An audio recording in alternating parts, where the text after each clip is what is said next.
আজকের recipe mixed ভাজা আলু বরবটি কুমড়ো বেগুন।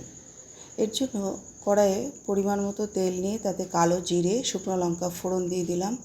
প্রথমে দিয়ে দিলাম একটু মোটা মোটা আকারে কাটা আলু আর বরবটি, সবগুলোই লম্বা আকারে কেটেছি। একটু নাড়াচাড়া করে একটা ঢাকা দিয়ে দেব। মিনিট 2-3 পর ঢাকনা খুলে আবারও একটু নাড়াচাড়া করে দিয়ে দেব কুমড়ো আর বেগুন। এটাও একটু মোটা মোটা কেটেছি যাতে গলে পাক না হয়ে যায়।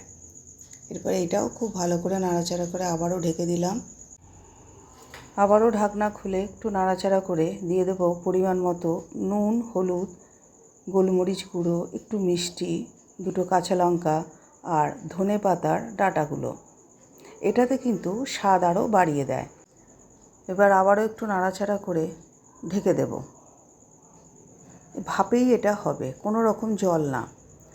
আঁচ থাকবে একদম লোতে।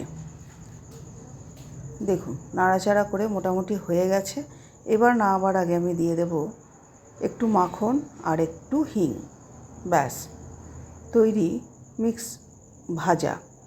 দেখুন প্লেটিং করছি। এটা আপনারা গরম রুটি, পরোটা, ভাতে, গরম ডালের সঙ্গে দারুণ লাগবে। করে দেখুন। আর সবাই আপনারা ভালো থাকুন।